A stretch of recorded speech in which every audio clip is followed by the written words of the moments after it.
Хэний ундрам билээ? Чинбатын ундрам. Чинбатын ундрам. Чинбат гэж наав юу хийдэг вэ? Манай аав геологч хүн, хуваараа бизнес эрхэлдэг. Геологч. Тий, өмнө нь Полин дээдийн багш байсан. За. Тий, Юу заадаг байсан? Сэлэнгийн унган иргэн гидрогеологийн хүнэлтэд хойно энэ чиглэлээр сургууль төгсөөд ирсэн. Тэгэхээр энэ чиглэлээрээ хичээл Полин дээд зааж исэн. Мөн хичээлийн эрхлэгчээр бас ажиллаж исэн. Тэгээ геологч. Тий. Одоо аж ахуйтай. Тий. Хувийн. Тий. За яасан сайхан.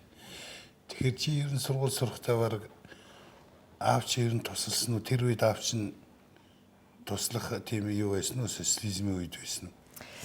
Би чинь 90-ад оны дараа ерөнхийдөө Америкт 10 жилээ оюутан солилцоо, сурах солилцоогоор сурахаар Америк руу явсан 15 настай да. 15 настай. Тийм. Тэгээд Америкийн төрийн бас байгууллагаас одоо бүх зардал санхүү нь гарсан. Шалгаад хүүхдүүдэд авсан. Тэгээд зөвхөн ээж аав маань тухайн үед бол замын зардлыг арай ядан олж өгөөд аав маань ер нь 90 оны дараа багшийн цалингаар гэр бүлээ тийчих ямарч болцоогүй болоод ганцхан 8-нд явжсэн. Зөв. Тэр үед чи сургуульд явсан юм байна тийм ээ? Тэгээ одоо биднээс бас одоо тэр барууны ертөнцийг сайн мэдхгүй би л хүүхдээ $50 Германд орхичод үрээд ирчихсэн. Тэгээд $50 тэр их л мөнгө байсан санагдаад тэр үед анга болондоо гэсэн чинь одоо бодсон шиг бүр нилийн аимшигын юм хийсэн байгаа юм. Аимшигын кино гэдэг шиг. Чинбатын ундрам. Ундрам гэж энэ чулууны нэр үү? Тий. Нэг тийм бор дотроо нэг гялалцдаг дотроо тий одтой. Тий. Манай аавын одоо геологч хүний хувьд хамгийн дуртай чулуу нь тийм даруухан мөртлөө нэг цаанаасаа гялалцдаг. Үнэт тий. Дотроо ингэ бодорсон жижиг гоё бүтцтэй шүү дээ тийм ээ. Тий. Зөв Чинбатын ундрам. Сайхан байна. Ягаад би энэ овгийг асуугаад байгаа юм. Аавын нэрийг чинь асуугаад чамайг нэрийг чинь асуугаад гэхээр хизээ нэгэн цагт хэрэг болно. Тий. Ер нь биднээс танилцахтаа бас их тийм ер нь ханга дуухан нэрээ хэлчихэл яваад өгдөг. Гэтэл одоо сүүлийн үед бол Бат Эрдэнэ гэдэг хүн маш олон байна. Авраг Бат Эрдэнэ хэдэн жил дараалаад аврагцсан чи бүгдээрээ хөөхтэй Бат Эрдэнэгийн нэр өгсөн. Тий.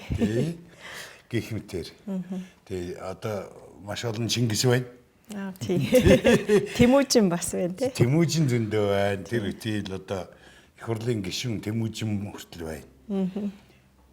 Тэгээ одоохон Е Чингис гэлтэй биш тий. Чингис гэдэг хүнийг тийм Б Чингис энэ төр гэлтэй биш. Тий. Тийм учраас ингэж асуугаад байгаамаа. Надад нэг юм их сонирн байна л да. Одоо та нарын үеийнхэн гадаа хаалга зохиод байгааг сонсч байна уу? Сонсч байна. Маш чанга цогч байна. Маш чанга. Бүр дэндүү чанга цогч байна. Яг төгөр цаг нь ирсэн. Эд орж ирэх болсон. Тэгээ эд орж ирээд одоо улс орноо дүүрч явах. Ястай гэр орондоо орж ирээ гэрээ янзлаад цагаа чанаад тийм ээ? Гадаа гарч ажиллаа хийгээд эмнэ гэрийнхээ ажлыг хийгээд тэгснэ хоёулаа нийлж ирээд үгээ ярилцдаг цаг. Сайхан байна. Та нарын ирж байгаад би их баяртай байгаа. Бүр их тэхийн тулд ч би энэ нэвтрүүлгийг хийж байгаа. Улс орны хөгжлийг бол нэг 40-од насны хүмүүс их тодорхойлж байгаа шиг байна. 30 жилийн өмнө тарьсан үр жимс боловсрцсан одоо та нар. Та нар яг одоо ид болсон дээрээ байна. Тэгээ одоо та нарын цаг ирлээ. Тэгээ энэ нэвтрүүлгийг хийж явах явцдаа би маш сайхан залуучуудтай уулзч байна. Тэрэнд би их баяртай байгаа. Яаж ингэж ийм одоо нэвтрүүлгийг бодоод олцсон. Эннийхээ хүчинд би дахин залуужээж, дахин сэтгэл санаа маань улам одоо өөдрөг сайхан болж байна. Өнөөдөр өглөө нэг санаа аваад үзсэн чинь өнөөгийн залуус их гутранг байна гинэ. Социализмын үеийн хүмүүс бол их тийм өөдрөг байна гэн. Тэр чи яг биднээсийг нөгөө өдрөг байхын тулд сайхан суртал мортол хийсээр байгаа биднээсийг өдрөг болгосон. Бид ч нэг өдрөг тийм оптимистүүд юм л да. Чи 90 онд хэдэн настай байсан бэ? Одоо 10 хүрчихсэн. Тийм хүрчихсэн байна те.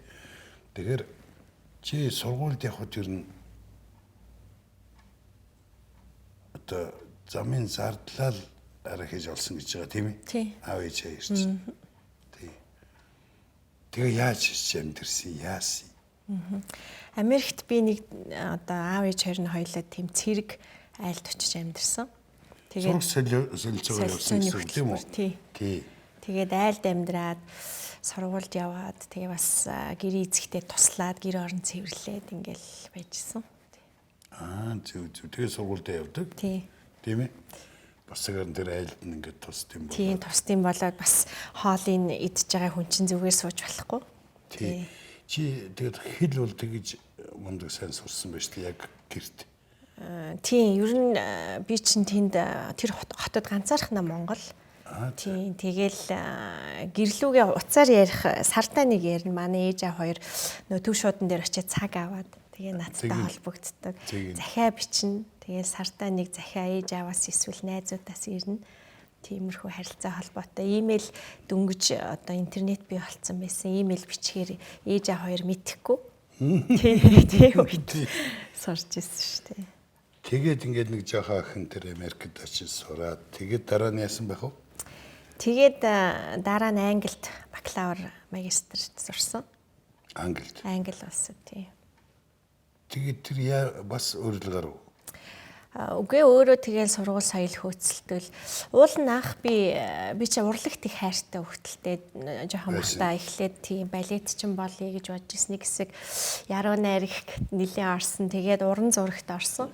Тэгээ Америкт 10 жил сурж байхад манай зургийн багш надад их сайн бисэн. Тэгээд над зургийн янз бүрийн техник зааж өгөөд бит хоёр чи үзэсгэлэн эднэр гаргаад зургаа бас хөөрхөн 5-10 доллараар борлуулад тэр мөнгөөрөө одоо тусгай хэрэгцээтэй хүүхдүүдийн сургуульд одоо сургалтын хэрэглэгдэхүүн очиж хөдөлмөрийн хичээл заадаг ч юм уу юм хийдэг байсан. Одоо хүртэл одоо харилцаатай манай зургийн багш байдаг. Тэгээ намайг уулын зураач болгоно гэж бодож ирсэн. Тэгсэн чинь тэгээ зургийн сургуульд бит хоёр тэнцсэн. Тэгээд ээж аавдаа хэлсэн л дээ. За би зургийн сургуульд одоо тэнцсэн зураач болно гэсэн чи ээж аав хөөе болохгүй энд одоо Монгол улс чинь зах зээл болцсон. Урлаг уран сайхныг чинь үнэлдэг хүн алгаа. Чи тэгээ Сүхбаатарын талбай дээр зураг зурж амьд зовх юм уу? Айлын там хөхт ингэж болохгүй гэд бүр практик шин чанартай юм ярьсан байна. Тийм. Тэгээ тухайд үнэхээр бас нөгөө урлаг ойлгодог хүмүүс байсан хэдий чиг нөгөө амьдралын нэгдүгээр хэрэгцээ шаардлага нь тийм хомс болцсон байсан болохоор хэцүү байсан л та. Тэгээд аав маань ер нь энэ бизнесийн удирдлагаар сурах хэрэгтэй юм байна. Энд чинь тэр бизнесийн удирдлагын онол практикийг мэддэг хүн алга. Хүмүүс бүгд л ингээд нэг газраас юм аваад хямдхан аваад нугалж зархаал боддог. Гэтэл энэ гадны бизнес үчи хөгжсөн их мундаг санхүүгийн менежмент л гэх юм нэгтлэн бодох бүртгэл гэх их мундаг юм яриад энэ чи тэрийг сурж иргээд аавчаас мундаг ухаантай юм хэлсэн байх шүү. Харин тий. Тэг чи бид нар чи бүгдээрээ л тийм байсан юм чинь. Юу ч мэдэхгүй л орсон шүү. Харин тий. Тий. Тэгээд одоо энэ цэнхэр тасалбар эдрийг чинь мэддэг ч хүн алга. Баахан өмч хавчилгээ яваад байна гэл хэлсэн л дээ. Тэгээд ер нь бол энэ Америкаас илүү хөгшин Европт очиж сурах гэж би бодсон. За. Тийм бас тентхийн соёл нь их хүчтэй. За тэгээд англи хэл гэдэг чинь тий англи улсад нь очиж бас сурах ёстой. Тэгээд англид очиж сурсан л та. Тэг чи яасан өргөдөл гаргасан юм уу? Үгүй тэгэл дахиад сургууль хайгаал шалгалт өгөөл орж байгаа юм чи. Англи руу. Тийм тэгээд англи руу явхад бол ээж аав хоёр сургууль тэнцсэн. Тэгээд одоо та хоёрын хүслээр би бизнесийн удирдлагаар сурах гэж байна. Одоо яах вэ гэсэн чинь хоёлаа байраа зараад намайг явуулсан. Сургуулийн одоо төлбөрт нь байраа зарчаад. Тий. Тэгээд охиноо явуулчихад тэгээд тэр үедээ бас ганцхан наашаа явж лээсэн хэрэг шүү дээ тийм. Тий, наашаа цаашаа явж исэн. Тэгэл дээрэмдүүлэх үедээ дээрэмдүүлээл унж босох үедээ унж босоол явжсэн. Ээж чинь юу хийдэг юм? Манай ээж болохоор хуучин музей удирдах газар гэж байсан. Тэрний дэд дараагаар ажиллаж исэн. Тэгээд дараа нь тухайн газар татан бүгдээ соёлын яам, төрийн албан хаагч хийж агаад тэгээд удирдлагын агцын бас багшилж исэн. Зөв. Их сайн юм байна. Тэг чи Англид очиод ямар зардлаас сурах вэ? Тэгээд эхний одоо хагас жилийн төлбөр болсон л доо. Байраа зараад тухайд тэгээд намайг явхад аав бол 2 юм загсан. За би гадаадын иргэн бэлдээгүй шүү. Чи Монгол орондоо ирж чи одоо Монгол оронд өртөө өнгөө сайхан цэцэрлэг сургуульд нь явсан нийгмийн үйлчлэгийг нь авсан. Тэрийг эргэж эндээ ажил төлөх ёстой. Дээрээс нь чи Монгол хүнтэй сууж Монгол хүүхд гарах ёстой гэж хэлсэн. Ээж болохоор мундаг заавар гэсэн юм шиг. Тэгсэн. Ээж болохоор чи байрны мөнгөөл болж өгвөл олж ирэхийг бодоорой л гэж хэлсэн. Эргээд тийм ээ. Болж өгвөл байртай хүрээд ирэл бас зүгээр байх нь тийм ээ. Тийм. Тэгээд очиод ажил хийсэн. Одоо олдсон бүх ажлыг хийгээл хажуугаар нь хичээлдээ явал тэгээд сайн сурсан учраас сургалтын төлбөрөөс ерөнхийдөө хөнгөлөлтөд байсан байна тийм үү? Тэгээ чи өөрөө яг тэгвэл ерөөсөө тэндээ мөнгө олоод амьдрах хэрэгцээгээ хангаал. Тий. Байр маараа түрээслэх бүх мөнгийг чи өөрөө ажил хийж олж ирсэн юм биш үү? Тий. Тийм байна тий. Тий. Тийм байна. Бас л энэ таны үеийнх яг ийм ээ. Тэгэд амжилтанд хүрсэн залуусыг хараад байхад бас ярилцж яхад ингэж өөрөө мөнгө олж өөрийнхөө нөгөө сургалтынхаа төлбөрийг олж амьдралынхаа одоо хоол унд одоо хэрэгцээгээ хангаж ирсэн энэ хүмүүс их тийм зарчимтай яг тэрнийхээ хойноос явсан байж харагддаг. Тэгээ тэрний нэг хүн байна. Тэгэхээр энэ бол одоо би өөрийгөө л дааж амьдрах хэрэгтэй гэсэн тэр чинь хүсэлд автагдчихсан байх нь шүү дээ юм уу? Харин 17 настай англи явж исэн. Тэгээ мэдээж хүний нутагт ээж ааваас хол ах トゥ хамаатан садан байхгүй, найз нөхөдч байхгүй. Ер нь хэцүүлтэй. Тийм учраас одоо алхан бүрээ их зөв тавих хэрэгтэй. Тэгээд одоо мөнгөний үнцнийг маш сайн ойлгосон. Тэр капиталист оронд чинь мөнгөгүй бол тэгэл гудамжинд гарна. Дээрээс нь миний үеийн их зөв. Миний үеийн хүүхдүүд чинь бас буруу замаар орсон хүүхдүүд ч их байдаг гэсэн. Тэгэхээр нэлээд хичээлтэй дотроо бодолтой доороо суурьтай байх хэрэгтэй. Юм байна. Одоо нэг сайхан юм үсэж энэ л одоо та нарыг бид одоо миний үеийнх ингээ ухтаад авахд одоо яг сайхан өөрийгөө боловсруулсан. Оюун ухааны хувьд бол дэлхийн хэмжээний болцсон. Дэлхийн хинтэй ч ярилцаж хөөрөх, мэтгэлцэх, бас хилэлцэх тийм хэмжээнд бүх салбарт сайхан хүмүүс гараад ирсэн. 90-ад оны үед чи биднес өстө юу мэдэхгүй явлаа шүү. Өстө эдийн засаг гэдэг чинь ганцхан аймаг л гэж ойлгож ирсэн чинь тий. Гэтэл одоо эдийн засгийн мэрэгжилт нь хүрээд ирсэн. Тэгэд тэр эдийн засгийн мэрэгжлээ олж дараа нь ямар сургуульд дамжиж сурсан? Би магистра Англид хамгаалчаад тэгээ хурж ирээд энэ Монголда 1 жил ажилласан. Ажил одоо ажлынхаа гарааг дэлхийн зүүн гээд одоо төрийн юу олон нийтийн байгууллагаас эхэлж исэн. Тэгээ дараа нас Голомт банкнд ажиллаж исэн. Тэгээд тэр үеэр Японы засгийн газрын тэтгэлгээр докторт сурах тийм шалгалт элчин сайдын яам болон одоо Монгол Японы хүний нөөцийн хөгжлийн төв хоёр хамтран зохион байгуулжсэн. Тэгээд сонин дээрээс тэр зарыг харчаад за ер нь өөрийгөө нэг сориод үзье гэж бодоод очиж шалгалт өгсөн. Тэгээд тэнцэл докторантурт явсан. Тэгээд Японд бол нөгөө Японы засгийн газрын тэтгэлэг буюу одоо Японы татвар төлөгчдийн мөнгөөр сурсан гэсэн үг шүү дээ. Дандаа та нар тэгж хэлэх юм. Японд сурсан хүмүүс дандаа тэгж хэлэх юм. Өөрийнхөө сурсныг одоохон би Японы засгийн газрын гэж хэлэнгүүтээ Японы татвар төлөгчдийн мөнгөөр гэж байнга хэлж явах юм. Тэр та нар бүр ой танд нь суулгаж өгдөг байна тийм ээ. Гэхдээ яг тэгж хилээд байсан хүн байхгүй л да. Ер нь л бид нөгөө ойлгох хэрэгтэй. Засгийн газрын мөнгө гэдэг бол ард түмний мөнгө шүү дээ. Япон улсын засгийн газрын мөнгө бол Японы ард түмний төлсөн татвараас бүрдэж байгаа. Монгол улсын засгийн газрын мөнгө бол Монголын ард түмний та бидний төлсөн татвараас бүрдэж байгаа шүү дээ. Тэгэхээр тэрийгээ ер нь их сайн ухамсарлсан л хүмүүс байна да. Гэхдээ одоо яг тийм л байна л да. Одоо биднээс чинь урд нь хүнийг одоо янз бүрийн одоо бидний татвараар бүрдсэн төсөв элдв одоо хоригдлогдсон хөрөнгө мөнгийг буруу зөрөө үрж байгаа хүнийг хараад бид дугуйл өнгөрдөг байсан чи одоо миний мөнгийг чи яагаад буруу үрээд байгаа юм бэ? Чи яагаад миний мөнгийг хулгайлаад байгаа юм бэ? Тийм ээ? Чи миний боломжийг яах гэж хулгайлаад байгаа юм гэдэг хатуу нэхэлтэй ийм асуултуудыг тавьдаг, тэрэндээ хариулт авах гэж зүтгэдэг, хүнийг улайлагдаг, одоо тэгээ ер нь жигшдэг ийм үеэлдээ. Би нэг 100 хүн ирж яваа юм. Тийм 100 хүн ирж яваа юм. Энэ 100 хүн бол Монгол улсын маань цаашдын 100 даваад явчих. Энэний мундаг сайхан суурь бид чинь одоо миний хувьд ихтэл 30 жил би социализмд амьдралаа өнгөрөөсөн. Дараагийн 30 жилд нь би капитализмд амьдарч байна. Тэгээ одоо миний өмнө бас нэг том зорилт тулчаад байгаа нь юу гэхээр энэ капитализм чинь ер нь зөв буруу юу? Социализм буруу байсан тодорхой болсон байж болно. Гэвч сайн талтай. Тэгэхээр одоо би сүүлийн үед сонсогдоод байгаа нь минимализм гэдэг энэ чиглэлээр нь их зөв юм уу? Тэгээ нүүдэлч юмд их зохих юм уу гэж бодогдол сууж байгаа юм л дээ. За тэр яах вэ? Тэгээ би 100 хүний эрэлд одоо өөрөө чинь эрж сурж ийж эдийн засгийн талын чиглэлийн хүн тийм ээ. Хуулийн чиглэлийн ер нь манай улсад янз бүрийн нарийн чиглэлийн хүмүүс их хэрэгтэй байна. Тийм учраас би эрж сурж олсон хэрэг өөрөө чи ирсэнд их баярлалаа. Тэгээ англи сурчаад тэнд магистр хийсэн тийм ээ. Докторийн талын ажлыг хийж байгаа юу?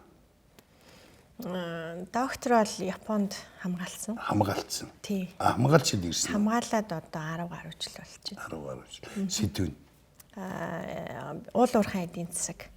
Гэхдээ илүү нарийн одоо уул уурхайн процесст симуляц дүн шинжилгээг ашиглаж оптимизац хийх тухай. Оо.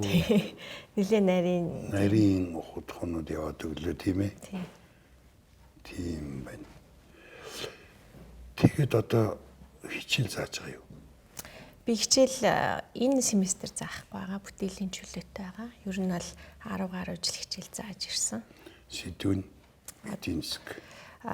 Ерөнхийдөө ихвчлэн би стратегийн менежмент зааж байгаа. За. Тийм миний өөрөө судалгааны чиглэл нь бол микроэкономикс болон одоо менежментийн чиглэлийн судалгаанууд хийдэг. Тийм тэгэхээр одоо өрсөлдөөний микроэкономиксын чиглэлийн хичээл заана, стратегийн менежментийн чиглэлийн хичээл заана. Тийм.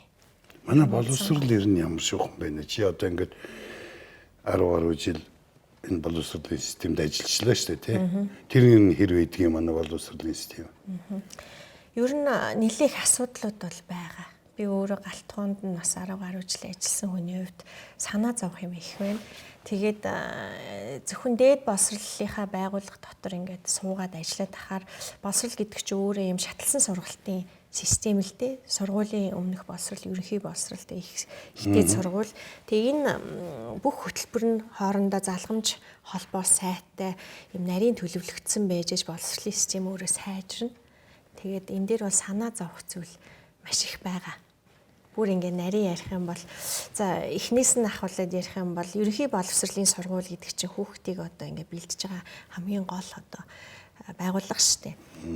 21 аймаг 9 дүүрэгт. Энэ ерөнхий боловсролын сургуулийн сургалтын хөтөлбөр гэдэг бол гол технологи нь. Энэ хөтөлбөрийг сүүлийн 20 жил 4 удаас өөрчилсөн байдаг. 4 удаа. Одоо сүүлийн 2 нэхэд Кембрижийн хөтөлбөр, цөм хөтөлбөр гэл ингээл өөрчлөлт байдаг. Хүүхэд чинь одоогийн хуулиар бол 12 жил сурж байгаа шүү дээ ерөнхий боловсролын сургууль. Тэгээд энэ 12 жил сурах хооронд л 2 удаа өөрчлөлт 3 өөр хөтөлбөрөөр хүүхдийг сургач чинь гэсэн үг байхгүй юу? Тэгэхээр хичнээн сайн потенциалтай хүүхэд байсан чиг ингээ хөтөлбөрийн байн солиод авах юм бол одоо сайн сурлагын амжилт гаргахад хэцүү. Бэрх.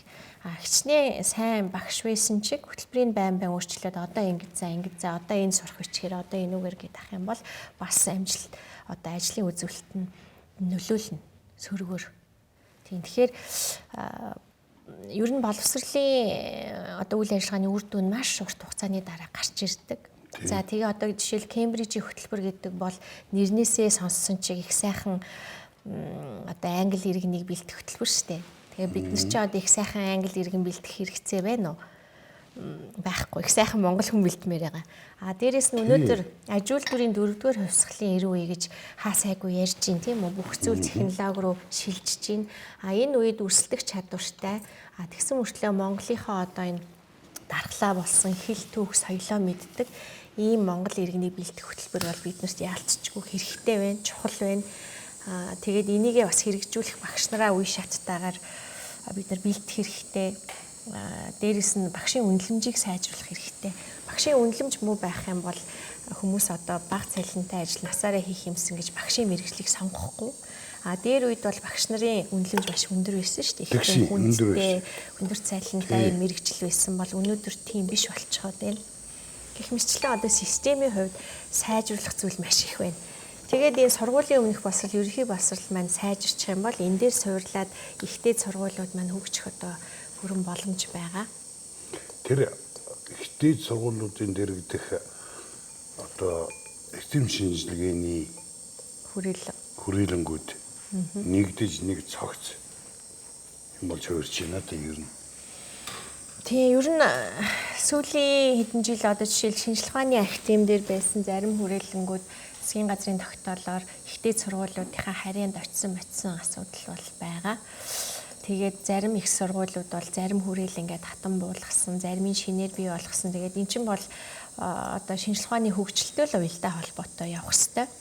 Нэг хүрээлэн байгуулчихлаа гэд нөхцөл байдал яаж ч өөрчлөгдсөн энэ байх ёстой гэд нөгөө тэр чиглэлийн судалгаа нь хэрэггүй болчиход байхад байгаад ээж болохгүй. Энэ бол ингээ маш уян хатан тухайн нийгэм эдийн засгийн хэрэгцээ шаардлага дээрээ суурлаад өөрчлөгдөж байх ёстой.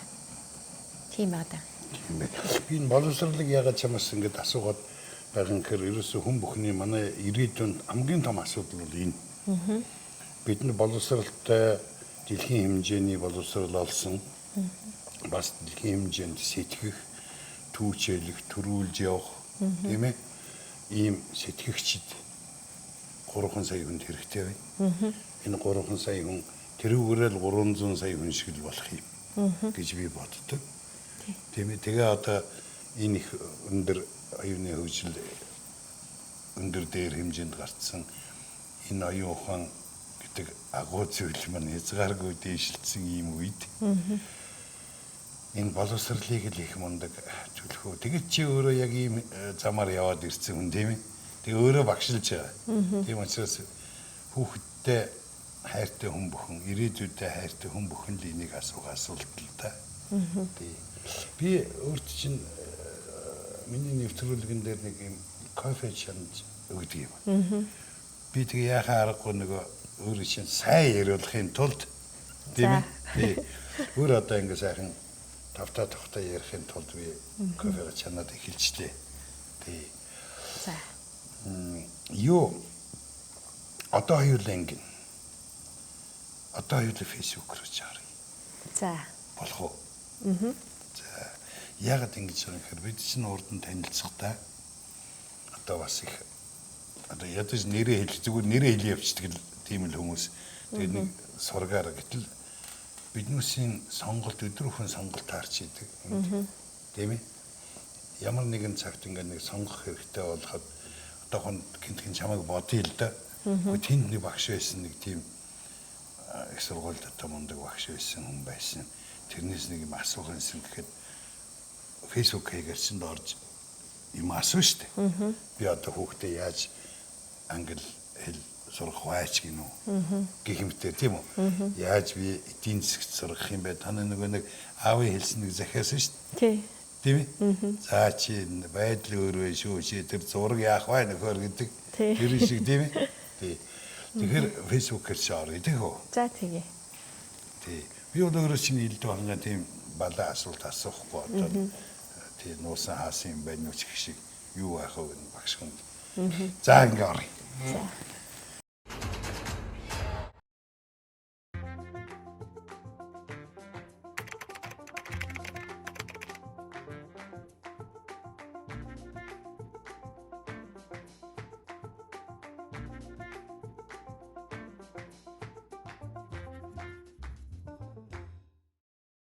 За дотор нь нийтлэл, арга хэмжээ, шүүмжүүд, видеонууд, зураг гэсэн юм байна. Энэ аль саяын зургийг чи харъя. Энэ хаана ажиллаж байгаа энэ Энэ үндэсний цэцэрлэгт хүрээлэнд охинтойгоо мод тарьж байна. за танаас чи хэдэн хүүхэдтэй? 2 хүүхэдтэй.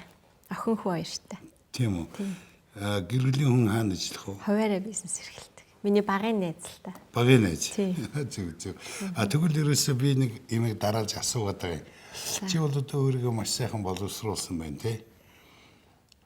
Сэтгэлд үлдсэн тэр суралцж исэн он жилүүдэд сэтгэл үлдсэн ямар юм бэ? Одоо ээж чинь чиний сурч исэн газар очиж исэн үү? Тий. Аав чинь очиж исэн үү? Тий. Англид сураад нөгөө бакалавра хамгаалчаад тэгээд ээжигээ би урьж исэн л та. Ирэхээс өмнө. Тий, ирэхээс өмнө. Тэгээд ээжигээ ураад англи орныг үзүүлчихгээд тэгээ ээж маань баруун Европт анх удаа очиж исэн тохойд. Зөв. Тийм тэгээд онгоцны буудлын дээр ээжигээ тосч яваал. Тэгэл хоёлаа метронд суугаад манай гэрлэлөө явж явах хооронд ээж уйлал гисэн. Тэгэл та яач юу ийч юу гээл тэгсэн чинь би чамайг анх 4 жилийн өмнө явах гэж авч өгсөн хувцас ингээд сэмэртэл нь будгийн одоо цайртал нь угаагаад ингээд одоо хүртэл өмсөж ийн гэж бодсон чинь л бүр ингээд сэтгэл өвдөд ахын гэл хэлжсэн. Тэрийг сонсоод би бүр тухайд нэг өөрөө ч бодоогүй байгаа хувцас сайхан угаагаал өмсөж байгаа шүү дээ хүн чинь. Тэгээд нөгөө нэг тэгэл тухайд зайлуул ээжигээ бас өөр өвдчихлээ л наад одоо бас сэтгэл заваал хөөрхий тэгэл уйлал. Тийм тэр их юунд ордгийн. Дараа нь Японд би ч их сайхан нөгөө стипендтэй оюутан байлаа шүү дээ. Тийм бас амьдрал арай өөр тэгээд ажил хийх шаардлагагүй нөгөө стипендээр өөрийгөө болгочдөг. Японы татвар системийн мөнгийг тий хэрэгцээндээ ингээд болгоод тэгээд бас ингээ хүн чинь татвар төлөгчдийн мөнгөөр сурахаар чи маш сайн сурах хэрэгтэй. Юу ажил хийх мантай гэл өөр ажил хийж мөнгө төгрөг бодох ёсгүй. Ямар ч хэсэг мөнгөө хүргээд маш сайн сурах хэрэгтэй гэл өдөр шөнөгөл ер нь сургууль дээр байж идэг байсан. Тэгээд доктор хамгаалсны дараа миний одоо удирдсан багш Такакова багш маань аавыг чинь би Японд урмаар байна гэдэг. Тэгэхээр нүгэ одоо яадаг илээ гэл тэгсэн чинь би бүр өөрөө зардал мөнгөний гаргаад урина гэдэг. Би бүр гайхаад тэгээд миний аавыг ураад сайхан Японд далаа үзүүлээд тэгээд тэр хоёр сайхан хоол идээд арх угаад. Тэгээд тэгтээ манай багш хэлжсэн л да. Үнэхээр ийм сайн шав надад ингээд төрүүлж өсгөж өгсөнд баярлаа. Тэр их мундаг гэж хэлжсэн. Тэгээ аав уул нь ингээд багшийн би даагаад бараг ингээд баярлаа гэж хэлэх ёстой байтал намайг даагаад ингээд явахаар би бүр санаа зовоод байна гэж аав маань тэрийг дандаа ярьдгийг. Тэр хоёр одоо хамгийн их сэтгэлд үлдсэн. Тэр Япон хүний бас соёлыг харуулж байгаа хэл та. Нэг хандлага тий арай өөр. Тий. Тэр нэг Японы сумагийн нэг нөхөр багшигаа унгачхад тэгээд би ачийг хариуллаа гэж хэлсэн шүү дээ. Тий, би багшийнхаа ачийг хариулж байна. Та одоо сая давлаа. Одоо та юу хэлмээр байна гэх нэг асуудаг шүү дээ. Би одоо багшигаа одоо ингээд дийлсэнд. Одоо багштай их баярлж байна гэж. Сайн юм шүү. Тий, ер нь Япон арт түмний сэтгэлээ бас өөр. За, кофе уу. За, баярлалаа. За, тэгээд хоёулаа цаашаа явнаа. За, энэ мод тарьжийн цэцэрлэг төрөлн. За, цааш нь юу вэ? Энэ Азийн топ 100 сургуулийн нэг болно гэж чи юу яаж байгаа юм уу? Тий, энэ нэлийн дээр үгсэн ярьслага байна да. Энэ нөгөө миний ундрам сан гэд Чинбатын ундрам хөгжлийн сан гэж 2014 онд байгуулжсэн. За. Тэгээд тэрний сайтн дээр гарсан юм маань энэ дээр бас ингээд ороод ирсэн мэл өгжсэн ярьслага. Тэгээ энэ сан юу хийх вэ? 14 онд энэ санг би нэг зорилгоор байгуулсан. Юу вэ гэхээр манай ээж 14 онд нөгөө хүүхдийн асрах өнөр бүлгээд байдаг шүү дээ улсын. Тий. Тэр өнөр бүлийн хүүхдүүдэд ор хүнжлийн давуу гудас хүнжил авч өгнө гэд найзуудаасаа мөнгө басгаад надаас ч гэсэн миний ч гэсэн оролцоотойгоор авч өгч ирсэн. Тэгээ яагаад тэнд авч өгөх болсон бэ гэхээр нөгөө өнөр бүлд орохоор хүмүүс бол ингээд идээ цагаа авчиж өгдөг. За Солонгос комиссийн бараа гэд хувцалцдаг. За бас уншихгүй хил дээр номын сангийн одоо тогтжуулж өгдөг ч юм уу. Тэгээд нэг хүүхдийн баяр шинжилгээд баярууд дээр чихэр чипс авчиж өгдөг. Гэтэл яг цаад унтлахын өрөөнд нь орохоор ингээд одоо маш хүнд байдалтай, маш хүүрдэн, дулаахан хүнжил байхгүй, хүнжил нь бүр нэмгэрсэн, гудснаас нь янз бүрийн үнэр танаар орчихсон ийм хүнд хэцүү байдалтай байна гэд ээж маань хитэн найз нарыгаа болон одоо намайг командлаад тэгээ би тийм зүйл авч өгсөн. Тэгээд тэнд очиж байж итл нөгөө хүүхдүүдийн зохион бичлэг миний мөрөөдөлгээд манай хүүхдүүд зохион бичлэг бичсэн ингээд нөгөө төвийн маань дарга үзүүлээд ээжид үзүүлсэн баг. Тэгээ ээж ингээ уншиж исэн чинь нэг охин даваа жаргал гээд охин би энгийн хүүхчигл баймаар байна. Энгийн хүүхдийн сургуульд сурмаар байна. Хүүхдүүд намайг маш их шоолдог, надад маш хэцүү байдаг. Би жирийн хүүхчигл баймаар байна гэсэн тийм зохион бичлэгийн богинохон одоо хүртэл одоо тэр зохион бичлэг нь байдгийг надад. Тийм зохион бичлэг уншаад тэгээ энэ хүүхд ямар учиртай юм бэ гэдээ асуусан чинь төрөлхийн одоо эрүүл мэндийн ажигтай төрчихсөн. Тэгээд ээжтэй хаягдаад их нэлхэст ам гараад тэг өнөр бүл рүү очисон тийм охин байсан. Гологдоод. Тэгээ 13 нас хүрчихсэн. Тэгээд эрүүн өрнийхэн асуудлаас болоод бас хөгжлийн одоо оюуны тусгай хэрэгцээтэй хүүхдүүдийн сургуульд тэр хүүхдийг явуулдаг байсан. Оюун ухаан нь бол зүгээр байсан л та. Тэгээд энэ охинд л ерөөсөө чи тусал гээд манай ээж намайг захиргаадаа. Тэгээд тухайн чинь би сургалтын албаны дарга хийжсэн. Тэндээс мөнгө цуглуулна гэж одоо ямар дансаараа авалтай биш. Бас нэг өдөрт халбан жишээл хийж эхэлчихсэн. Тэгээд ямар ч нэг сан байгуул чи ингээ сангаараа бас тодорхой хэмжээний хөрөнгө мөнгө босгоод энэ охин туслая л гэж бодсон. Тэгээд үнэхээр бас ингээд би чинь эмэгтэй хүн өөрөө ч бас одоо тий охин байсан тий өсвөр үеийн охин байсан. Тэгээд ер нь яаж игээл туслах хэрэгтэй юм байна гэд. Тэгээд нөгөө охиндоо эхлээд шүдний хагалгаа нилээ хийдгийг хийлгсэн. Дараа нь одоо эхнэлгсэн бас их сайхан эмчнэрийн буйнд 2 удаагийн хагалгаанд ороод одоо сайхан бүтэн болсон. Тэгээд тийм үү яасан сайхан. Тийм тэр охинд одоо туслах гад сангаа байгуулж ирсэн. Тэгээ тэрнээсээ хойш нөгөө нэг хүн туслаад тэндээсээ авсан урам зоригоороо бас нилээдгүй ажлууд өөрийнхөө хэмжээнд хийдэг болсон. Тэгээд яасан сайхан сэтгэлөө. Ийм сайт. За цааш нь явъя. Тийм. За тэгээд нэгээс наад юу ярилцах юм? Тийм энэ болохоор ер нь бол Азийн Монгол Улсын их сургуулийн стратеги төлөвлөгөөнд одоо бидний алсын хараа бол Азийн топ сургуулиудын нэг болно гэсэн юм алсын хараа ажиллаж исэн. Тийм тэгээд эннийхээ чиглэлээр бид нар одоо нийлээдгүй хүчин чармаалт гаргаад ингээ явж байгаа 2024 он гэхэд энэ зорилттой хүрнэ гэд тэгээд энийг тайлбарлсан юм ярилцлага өгч ирсэн. Чи энэ боловсролын талаар төлхөө ойлгох юм байна. Дээр нь чи бас соёл дүрслэх урлаг хөгжим энэ талаар нэлээд Багдад сонирхож ирсэн юм байна. Тийм ээ Багдад явахдаа эн чинь ахлах сургуульд явахдаа үстэй. Бүр цэцэрлэгээс би чи музейд өссөн хүүхэд. Манай ээж музей үзэж газрын дэд дарга байх та. Намайг цэцэрлэгээс аваад музейдээ хайчин. Аль музей? Одоо байгалийн түүхийн музей ч байдаг юм уу те хувьсгалын музейгээ хуучнаар ч байдаг юм богд хааны музей ч байдаг юм уу тийм үү тэгээ өөрөө хурал цуглаа хийгээд алга болчих штэ тэгээ тэр хооронд би чинь нөө тайлбарлагч нь намайг бас ингээл хараал тэгээл тэр дундуур чинь тоглоно сахилга гутан заримдаа сонирхон үзэн тэгээл бас тэнд ээжийг ажиллаж байхад маш их одоо урилгууд ирдэг байсан л да. Драмын театр, за тэгээ дуурийн театрын урилгууд, балет, тэгээ болор цом гэл тийм урлагийн чиглэлийн бүх юмыг л одоо алгасгүй үздэг байсан. Энэ жи урлаг сонирхдаг хүн энэ баримтлыг мэдэх үү? Томоор хийгдсэн. Энэ очир болд гэдэг уран баримлчин. Тэгээ Нүбийн байрны нэгдсэн үндэсний байгууллагын байр. Тий, тэрний гадаа байдаг. Тэгээ ийм том дөрвөлжин юм юу гэдэг.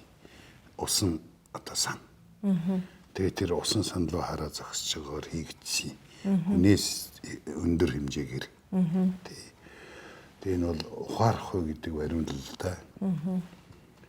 Тэгээд хүний оюун ухаан яг энэ духных нь голоос энэ олон утаснууд гарч ирээд тэгээд би энэ биеийг бий болгоод тэгээд энэ газар руу шингээд орцсон юм мундаг ухаалаг баримл. Энэ бол одоо Аугуст Родин гэдэг дэлхийн шилдэг баримтлагчдын хэмжээнд очисон юм баримл юм. Тэгэхээр чи энэ хүний оюун ухаан тэр дотроо монголчуудынхаа оюун ухааныг хөгжүүлэх, боловсролын дээшлүүлэх тийм ээ. Орчин үеийн одоо хүмүүстэй мөр зэрэгцэх тэр талаар чи төсөл мөсөл элдв юм хэрэгжүүлж байгаа юм биш үү? Тийм ээ. За наад төсөл чинь мөн ч чухал төсөл шүү дээ. За хоёулаа тэгээд цаашаа таны гэр бүлийн зураг байна уу? Гэр бүлийн зураг байгаа бах шүү. За энэ одоо энэ аавын чинь зураг уу? Үгүй энэ одоо манай сэлэнгээс төрсэн хөдөлмөрийн баатар л та. Танай сэлэнгийнхэн ч бас ажилтай шүү. Тий. Чи цэцэг ногоо ургуулах дуртай юу? Дуртай. Манайх чи одоо нөгөө тариачин арт хүн шүү дээ. Сэлэнгийнхэн чинь тариа тарина. За дээрэс нь юу яана ногоо тарина, ногоогоо дарна. За тэгээ хашаанда гахаа дахиагаа бас тэжээн. Тэгээ гахааны одоо органик сайхан маха ид чинь өөрсдөө буудагаар тэжээсэн гахааны маха дээрэс нь одоо ногоогоо дараад ид чинь дахианыхаа органик үндгийг ид чинь ер нь их сайхан эрүүл хоолтой бас одоо цэвэр усны ундрагын ихийнх нь нөөц Сэлэнг аймагт байдаг. Тэгээд сайхан хөрстэй, устай, хоолтой сайхан газар шүү дээ. Энэ Сэлэнгийн баатрууд цоврал гэж энэ юу юм? Тий. Ерөнхийдөө нөгөө нутгийнхаа бас баатруудаар бахархъя гэж бодоод ингээд гаргасан байгаад байгаа юм. Тэгээд энэ хүн одоо жишээлх юм бол Нацагд орж Баатар гэд тариа тархинд ургадаг гэж хэлсэн их мундаг хүн байдаг. Тариа бол ингээ хүн бодож ээж ер нь ажлыг хийдэг штэ. Тариа тарьсан ч ногоо тарьсан. 30 гаруй хүн насандаа хүрсэн байна тийм үү? Нацагд орж Баатар. Одоо трактор комбайнч байсан. Одоо манай Сэлэнг нутгийн одоо бахархал болсон юм хүн байгаад байгаа юм л та. 30 гаруйхан наснда. Тэгээ энэ хүн бол тариа тархинд ургадаг гэж хэлж ирсэн юм. За энэ юу болж байна? Энэ нэг Өмнө Гав аймагт өвлийн хүлэмж байгуулсан тухай мэдээ байна. Өмнө Гав аймгийн 3 сумдан худаа Чинжүү одоо өрций тарьдаг болсон тухай мэдээ байна. Тийм Хависын Өмнө Гав аймагт. За энэ одоо бас нөгөө модтой холбоотой. Хөрхий тайраа хийчих. Тийм. Модын тайраад. Тийм манай одоо нутагчин бас ойн сангийн нэлээдгүй хувь тэнд байж идэг. Тэгээ модны бас аж ахуйнууд нөхөрлөлүүд нэлээд их байдаг. Гэхдээ бас эргээд мод үржүүлэг дээр бас анхаардаг тийм газрууд ер нь ажиллах хэрэгтэй. Хууль бусаар бас мод тайрж байгаа асуудлууд ч гэсэн байдаг. Тэгээд энэ асуудлыг бас хөндөд нэг юм пост оруулсан байна. Энэ ямар гоё зураг вэ? Энэ тарийн донд зогсож байгаа хүн нэг нь.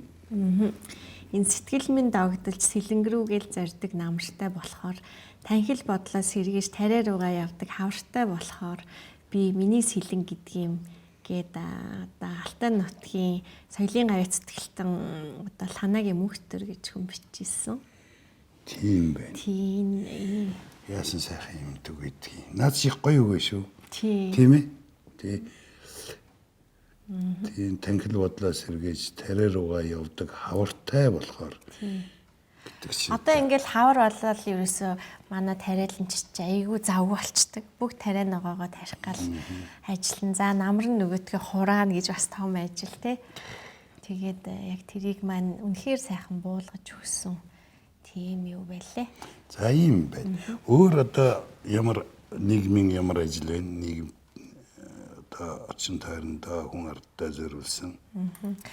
Би бас энэ сангийнхаа журмаар түрүү жил Сэлэнг аймгийнхаа Мандал сумын 4-р ерхий боловсролын сургууль биологийн лаборатори байгуулж өгсөн. Тийм тэгээ биологийн лаборатори байгуулсан учир нь болохоор ер нь бол ирээдүйн малын эмч, агрономч, хүний эмч гэл те энэ чиглэлийн мэргэжлүүдийг бэлтгэхэд биологийн лаборатори маш чухал байдаг. Тэгээ тухайн сургууль байгуулагдаад 2 жил болсон байсан боловч нэг ч лаборатори байхгүй. Тэгээ маш олон хүүхдүүд сурж байгаа. Тэр хүүхдүүдийн бас ирээдүйн амьдралын баталгаа бол боловсролтой яалчгүй холбоотой. Тэгэхээр ядаж ингээд би одоо хувь хүн иргэний хувьд, нутгийн охины хувьд энэ нэг лаборатори ч гэсэн босгоод үгүй тэгвэл энэ маш олон хүүхдэд бас ирээдүйн амьдралд нь хэрэгтэй болов гэж бодоод байгуулж өгсөн байна. Чи ер нь нэг нь Улаанбаатарт төрсөн тий? Төрх нь болохоор Оросд Свердловскт. За. Аав ээж чинь тэнд оюутан. Тий. Манай аав ээж хоёр тэнд сурж байхдаа танилцаад суугаад тэнд төрөөд тэгэхдээ би 21 хоногт л Сэлэнг нутагтаа ирчихсэн. Тэгээ чи энэ Сэлэнг рүү гүгээд идэм биш үү? Тий. Би чамд нэг чиний боловсролыг дээдлээд, чиний хүс зорж байгаа бүх юмыг дээдлээд энэ 100 гэдэг тэмдгийг зүүж өгье гэж бодож байна. За энэ 100 гэдэг тэмдэг бол одоо итгэл юм. Энэ улс орныг цааш нь аваад явчаарай. Тэгтээ шинжлэх ухаанчаар тий. Тэгээ би түрүүд өөрийн чинийг харж байхад профессор гэсэн цол тийм ээ. Зэрэглэл. Профессорын зэрэглэл байхыг харсан. Тэгээд энэ өөртөө цуглуулсан оюун мэдлэг энэ бүх юмаа энэ мэдээлэл улс орондоо сайхан зориулж өөрийн хэрэггүй хүрээд ирсэн цагийг үр ашигтай өнгөрөөж тий өөрийнхөө хүүхэд одоо бусд одоо ачууд байгаа хүмүүстэй сайн сайхныг түгээгээрэй гэдэг. Энийг би зүүжигээ гэж бодож байна. За. Өөрөө бол энийг одоо зүүх хэрэгтэй хүн. За баярлалаа. За. Энийг хэн зүүчнэ. За ингэж болж юм тийм ээ. За. Одоо би кофегаар өөрөө чинь дайлсан. Хийрамттай юм байна. Гоё кофе. Би дандаа хүнээс яасан гоё юм бэ, яасан гоё амттай юм бэ гэж сонссоор бүр дасчих тэгж хэлүүлэхгүй болохоор сая бол одоо ер нь ягаад хэлэхгүй байх гэж бодогдоод байна шүү. Гоё кофе. Нэг шин цагийн шин тооллын хүмүүстэй уулзж байгаагийнх. Чи юу мөрөөдөж, юу хүсэж байна? Юу мөрөөдөж, юу хүсэж байна? Би ээж хүний хувьд миний үр хүүхэд амьдрах энэ нийгэм их шудраг инэрэнгүй бас хүчрэхэг хөгжилтэй тийм сайхан оюунлаг нийгэм байгаасай гэж л хүсэж байна. Оюунлаг гэдэг чи одоо маш мундаг үг байна да. Бус хүмүүсээс би зөндөө сонсчгоо сайхан мөрөөдлүүдийг, сайхан хүслүүдийг ёстой баргал цуглуулга болж байна. Тэгэхдээ оюунлаг гэж хэлсэн үнийг би сонсоогүй. Тэгэхээр энэ оюунлаг байна гэдэг бол үндэстний бас агуу том чанар юм байна тийм ээ. Танд их баярлалаа. Маш их баярлалаа. Би тэр их сайхан ярилцлаа. Хүсэл тэмүүлэлээр жихүүрлээ. Тэ залуу хүмүүстэй сайхан ирээдүйдээ хамт нислээ. Миний хувьд бол тата сайхан мөчүүд өнгөрлөө. Танд бас маш их баярлалаа. Ийм сайхан нэвтрүүлэгтээ урьж авчираад одоо хамаг сансан бодсон юм яриулаад бас ярийч гэж бодоогүй юм яриулаад намайг нээж ингэж өгч байгаад. За ингээд хоёулаа дараачихсан сэдв рүү орноо. Тэг. Өөрийн чинь хүсэл мөрөөдөл сайхан байна. Тун сайхан байна. Тэгэхээр чи энэ ер нь энэ боловсролын системд Монгол хүний ирээдүйн боловсролын системд яг ямар юм хий гэж боддог. Түрүү нэг баахан сургуулийн одоо бридж юу муу гэж ярьлаас English school юу Cambridge тийм ээ. Кембриж хөтөлбөр гээд ер нь өнөөдөр бол манай боловсролын салбарт нэлээд асуудал байна. Одоо хот хөдөөгийн боловсролын чанарын ялгаа өндөр байна. Гэтэл одоо манай 21 аймаг 9 дүүрэгт байгаа бүхэл хүүхэд тэгш боломжоор хангагдчих байх ёстой. Тэр бол алдагдсан байна. За маш олон одоо хувийн сургуулиуд шууд гадаад хэл дээр сургалтууд явж ийн л та. Англи хэл дээр, япон хэл дээр, солонгос, хятад, герман гэл те шууд энэ гадаад сургалтын хөтөлбөрөөр хүүхдүүдийг багаас нь ингээд хүмүүжүүлээд сургаад эхлэхээр нөгөө хүүхдүүд чинь том болоод нэг нийгэмд ор, нэг дээвэр дор хамтарч ажиллахад маш хэцүү. Өөр соёлтой, өөр школтой гэж ярьдаг шүү дээ. Тийм хүүхдүүд бий болчгоороо хоорондоо нэг нэгээ ойлголцох хэцүү. За тэгээ дээрэс нь манай хөдөө орон нутагт бол хвчлэн ч яхав тэр чигээрэл одоо боловсролын яамнаас хэрэгжүүлж байгаа баталсан хөтөлбөрийн дагуу сургалт явж байгаа шүү дээ. Тэгээ энэ хүүхдүүдтэйгээ ингээд хамтарч ажиллах ямарч боломжгүй тэгш болцоогоор олгогдоогүй хүүхдүүд бий болчихдог. Харин тийм. Тэгэхээр энийг бол бид нэр тэгш болцоогоор хангах хэрэгтэй. Өнөөдрийн энэ техник технологийн боломжийг нэгдүгээрт ашиглах хэрэгтэй. Хоёрдугаарт системийн гажуудлуудыг засах хэрэгтэй. Одоо энэ багшийн үнэлэмжтэй холбоотой. За дээрэс нь дэлхийд өрсөлдөх чадвартай Монгол иргэнийг бэлтгэдэг тэр хөтөлбөрийг боловсруулах хэрэгтэй. Одоо бол ер нь хөтөлбөр байхгүй явж гин гэсэн үг бараг л. Хөтөлбөр байгаа л та. Маш олон хөтөлбөр байна. Тэг эцэг хөтөлбөр маань одоо сайжруулсан байдлаар хэрэгжиж байгаа. Яг одоо улсын сургуулиуд дээр. Тийм. Тэгээд энэ хөтөлбөр дээр бас нэлээд асуудал байна. Одоо зарим эцэг эхүүд сурах бичгийг хараад бүр гайхаад ойлгохгүй байгаа агуулгууд ч гэсэн байна шүү. Харин тийм. Тэгэхээр энийг бол маш нухацтай авч үзэж яг Монгол хүүхдийн тэр сэтгэл зүй таарсан тийм хөтөлбөрийг боловсруулах хэрэгтэй. Нөгөө талаар энэ ажилтны 4-р хувьсгалын 90 үед амьдрах чадвартай. Тийм хүүхдүүдийг одооноос бэлтгэх хэрэгтэй. Тэгэхгүй бол одоо ер нь оройтоод байна л та. Тэгээ одоо хиймэл оюун ухаан гэл нэвтрээд эхэлж, зарим мэрэгчлийг бол роботууд хиймэл оюун ухаантай одоо програм бүхий те компьютерууд хийж штэ. Хийх болцоотой болцсон. Ирээдүйн мэрэгжлийн чиг хандлага шал өөр болж байна. Тэгэхээр энд одоо тэр роботуудтай хамтран ажиллах чадвартай эсвэл роботуудыг бүтээдэг, засдаг, сайжруулдаг. Тэр хиймэл оюун ухааны хийж чадахгүй зүйлийг хийж чаддаг хүмүүс ажлын байртай, амьдралын баталгаатай байна. Тэгэхээр энэнд бид нар хүүхдүүдээ хэрхэн бэлтгэх юм бэ гэдг дээр одоо маш яралтай арга хэмжээ авч бодлого боловсруулахгүй бол ер нь оройтж байна. Азтай юм уу эсвэл мөнгөтэй боловсрол эзэмшдэг их мундаг өндөр үнэтэй боловсрол эзэмшдэг.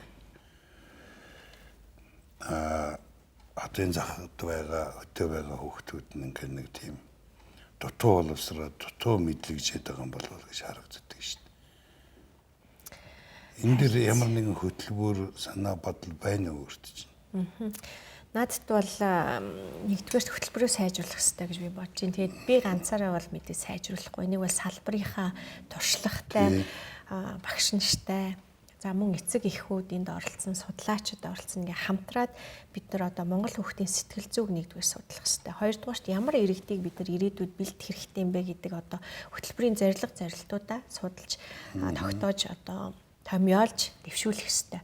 Тэгээд тэрний дагуу хэрхэн одоо энэ хүүхдийг бэлтгэх юм бэ? Байгаль нийгэм хүмүүнлэгийн ямар одоо тий байгаль нийгэм хүмүүнлэгийн шинжилгээ ухааны ямар одоо ойлголтуудыг бид нар өгөх юм.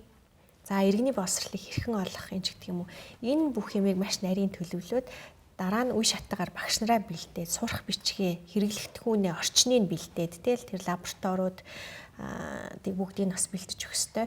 За тэгээд тэн дээр ажиллаж байгаа багш нарынхаа одоо үнэлэмжийг дээшлүүлэх гэж цогцоор нь энэ зүйлийг маш нарийн төлөвлөгөөтэй хийхгүй бол бас болохгүй байна. Өнөөдөр хэдийгээр манай төсвийн одоо нэлээдгүй хувь хэмжээнд боловсролын салбарт зориулагдаж байгаа боловч зөвхөн одоо муу байрсан байшингийнхаа хан дээврийг янзалдаг тийм зүйл зарцуулагдаад байгаа байхгүй.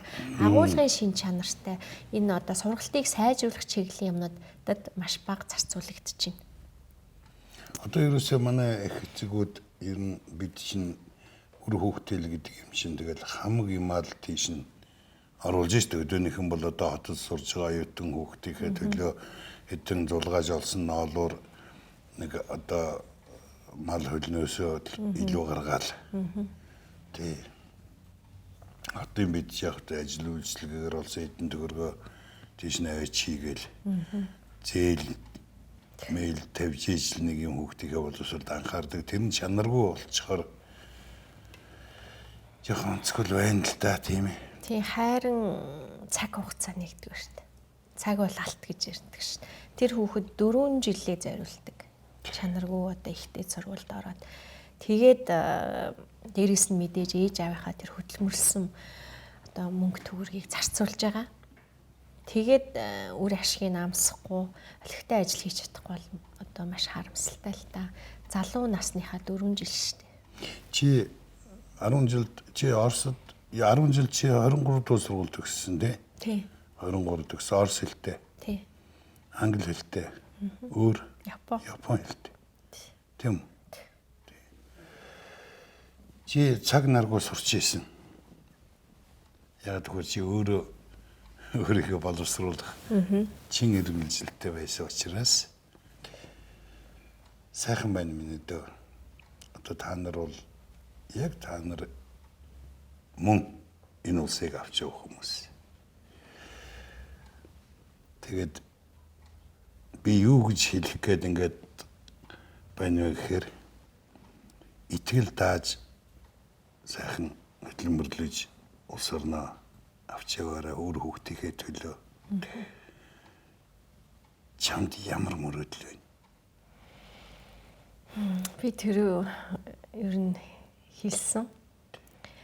Их хүний хувьд одоо үрмэн үлдэхийн хорвоо их сайхан шудраг, инрэнгүй, тэгш бололцоо боломжоор хангагдсан оюундлаг юм нийгэм байгаасай. Тэр л миний мөрөөдөл. Ястай сайн байна. Би яагаад энийг асуусан хэрэг чи түрүү яг бас энэ оюундлаг гэдэг үг явсан баг. Тэгэхээр энэ бас нэг мод жижигэн туршилт хийж штт. Тий. Энэ үгийг мартах нь яах нь орох нь яах нь гэсэн чинь яг л хэлж чинь. Тэгэхээр чи бол өөртөө бүр гүн бат тэгээд зориг тавиад зорилгоо бүр ягштал баримтлаад өнөөдрийг одоо профессорын зэрэглэлд хүртлээ ингэж багшилж тэрийгээ ярьж тийм ээ тонхоглож явсан юм байна. Тэгээд Сэлэнгийн уугуул чамтай уулзсандаа их баярлалаа. Бидний уулзалт ингээд өндөрлөж байна. Тий. Аавд чи бас их баярлалаа. Тий. Яг л магадгүй урлагийн чиглэлийн нэг хүн эдийн засаг одоо нийгмийн ухааны тал руу яваад орцсон тийм ээ. Тий. Гэхдээ тэр аавын чинь сонгож өгсөн тэр зам бидэнд өнөөдөр маш хэрэгтэй байна. Энэ улс оронд сайн эдийн засагчд хэрэгтэй байна. Бүр одоо гайхалтай одоо манай чинь нэг ганц гайгүй газар чинь одоо сангийн ямшд нэг ганц нэг мэрж зарчмаа бариад одоо нөгөө хүнээ халдгүй солидгүй нэг хүн ирээд хууль эртэл хөөгөөд явуулцдаг. Тэ. Тэгэхээр улс орны манай эдийн засаг ер нь доктортой байгаа бас гайгүй өсөд байгаагийн нэг том шинж бол энэ тийм ээ. Тэг яг миний бодлоор яг баялаг бүтээж байгаа хүмүүс бол яг жинхэнэ эдийн засгийг хүчрхэгжүүлдэг. Буюу одоо энэ салбарт ажиллаж байгаа бизнесүүд шүү дээ. Тий. Тэгээд бизнесүүд хэр хүчтэй одоо хэр хэмжээнд хөгжих үү, хэр хэмжээний инновац шин технологи нэвтрүүлэх үү тэрнээс шалтгаалж ер нь улс орон хүчрхэг байх хэсэг нь тодорхойлогдож байгаа гэж боддог. Япон улс ихэд л одоо компаниуд нь маш их хүчрхэгжээд тэгээд тэр улсыг одоо маш хөгжилтэй өндөр зэрэглэлийн одоо дуу хоолойтой хүчрхэг улс орн болгосон. Тэгэхээр яг тэрүүн шиг манай энэ баялаг бүтээгчид л их хүчрхэг болох хэвээр өрхийн аж ахуйгаас ахуулаад энэ жижиг дунд үйлдвэрлэл тэгэл том бизнесүүд бүгд л хүчрхэг болох хэвээр. Тийм шүү. За энэ сайхан ерөөлөөр ингээд Чинбатын ундрам алсын замд чинь сайхан одоо ерөөлөргий ингээд дуу зүтгэрээ. За баярлалаа танд. Зүтгэнэ. За баярлалаа. кофего.